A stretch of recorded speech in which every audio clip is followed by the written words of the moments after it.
Bonjour, bienvenue à tous dans la chaîne du ministère Réveil des Nations qui marche sur deux jambes, la repentance et la sanctification. Ça, c'est notre spécialité avec mon épouse. Nous sommes des pasteurs missionnaires et nous avons pour mission de prêcher la repentance et la sanctification à toute l'Église pour qu'elle revienne dans son bon sens et qu'on retourne à l'Église des Actes des Apôtres.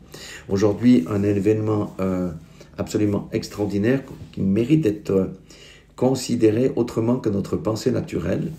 C'est dans Jean chapitre 11, versets 43 et 44. En fait, c'est l'histoire de la résurrection de Lazare. On va dire, oui, mais bon, on connaît ça, etc., etc. Mais il y a des choses cachées là derrière qu'on doit comprendre parce que c'est des principes spirituels qui sont très importants et qui vont nous aider dans notre marche. Et on peut aussi donner des conseils aux nouveaux convertis. Au verset 43, Jésus, je vais prendre le verset 42 d'abord.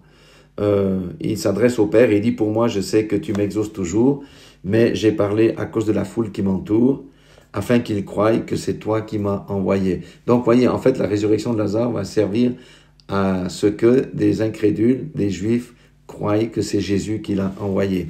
Alors, ayant dit cela, il cria d'une voix forte, Lazare, sors.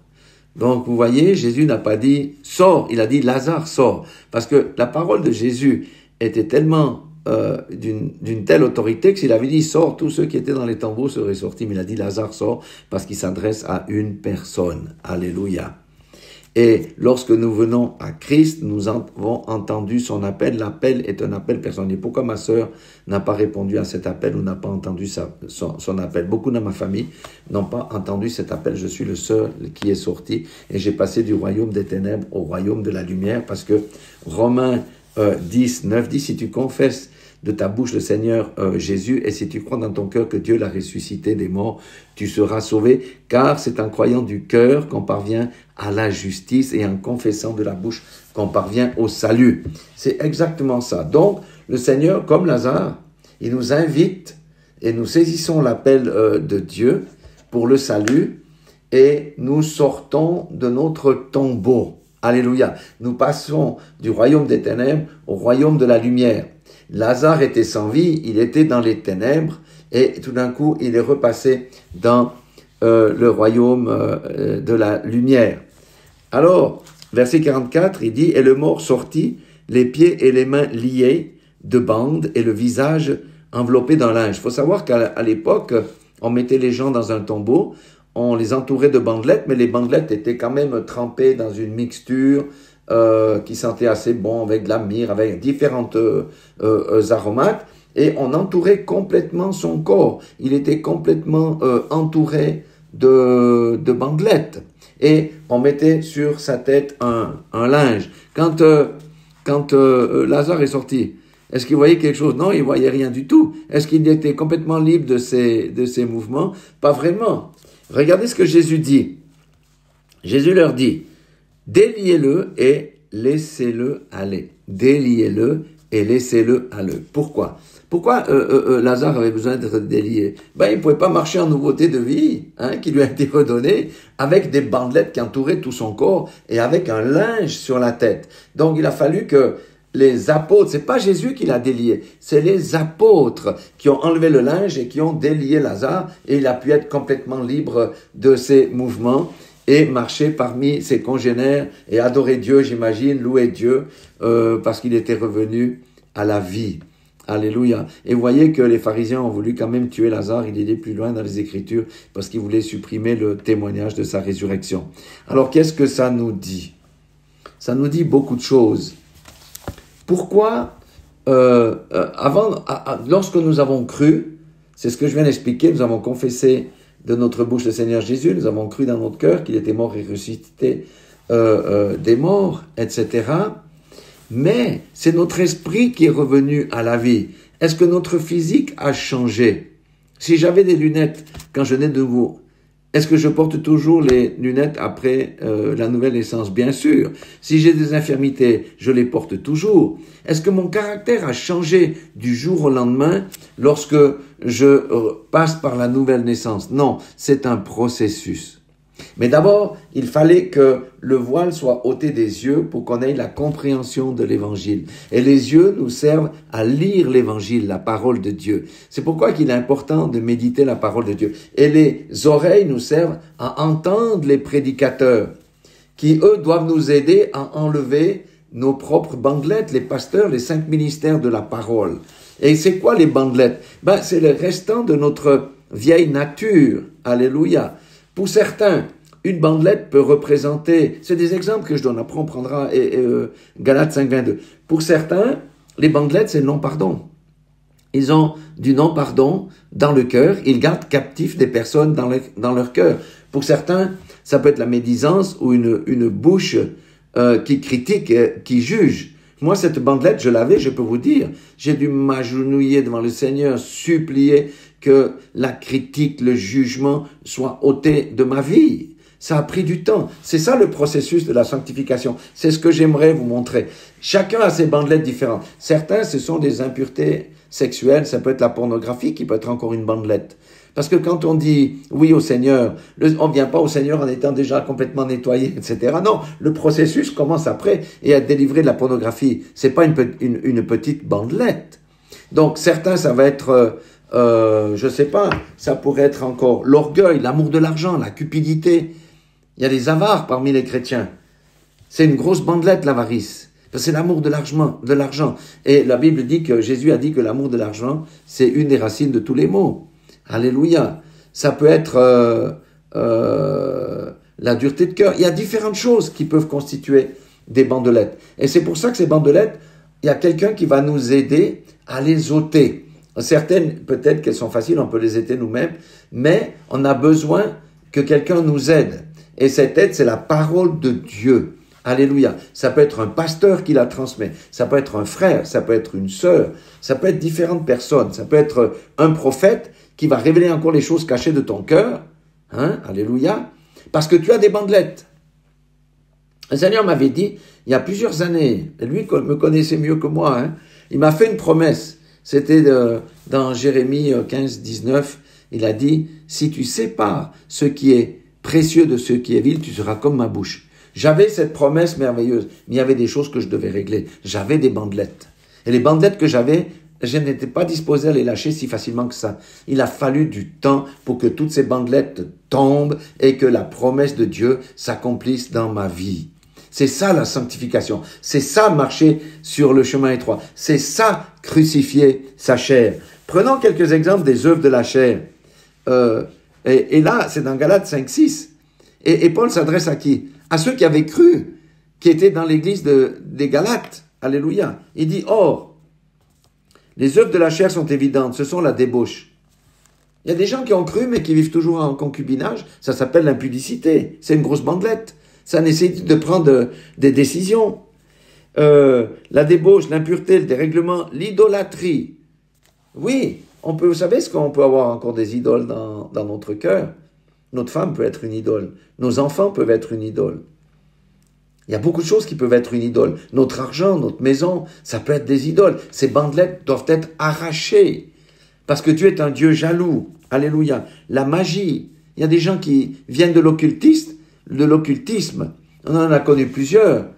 Qui ont fait un bout, mais qui n'ont pas enlevé toutes leurs bandelettes et ils ont rétrogradé. Alléluia. Les querelles, les jalousies.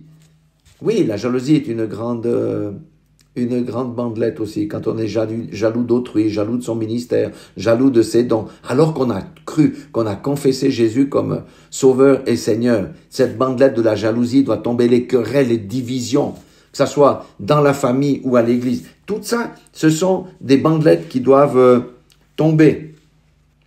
L'envie, l'ivrognerie,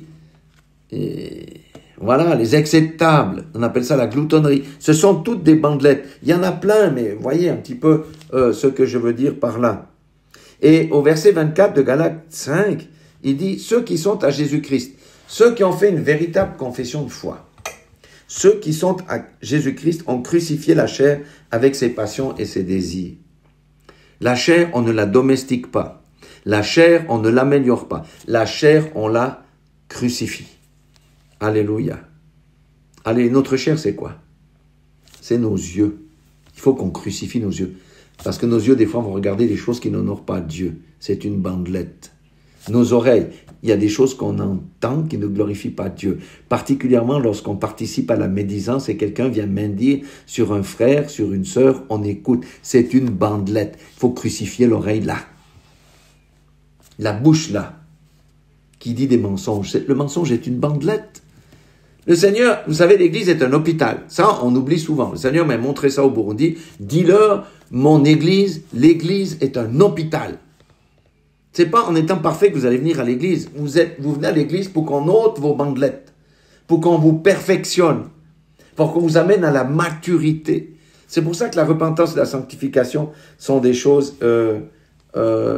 hyper importantes. Je vous rassure, c'est un processus. Je parle par expérience. Dieu m'a donné les premières visions concernant mon appel en 2005. J'étais au Bénin et au Togo en 2005. Mais pour qu'elles se réalisent, plus de 15, presque 20 ans plus tard, ça se réalise. Pourquoi? Bon, peut-être que moi, j'ai progressé dans la foi à la vitesse du bonsaï.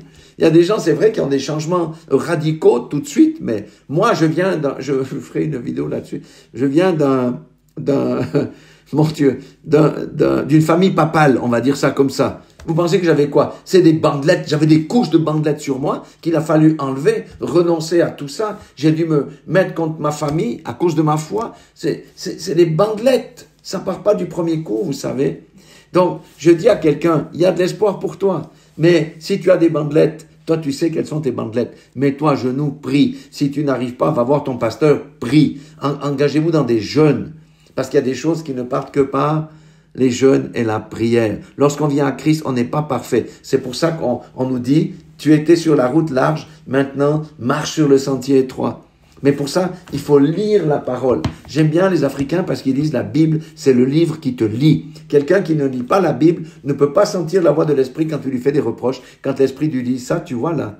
Les autres points là, c'est bon, mais celui-là, tu dois lâcher. Tu dois lâcher. Et en général, ça fait mal. Et la chair, on prend le couteau, on la coupe. Alléluia. C'est un petit peu dur ce que je dis, mais je parle aussi par expérience. Moi, je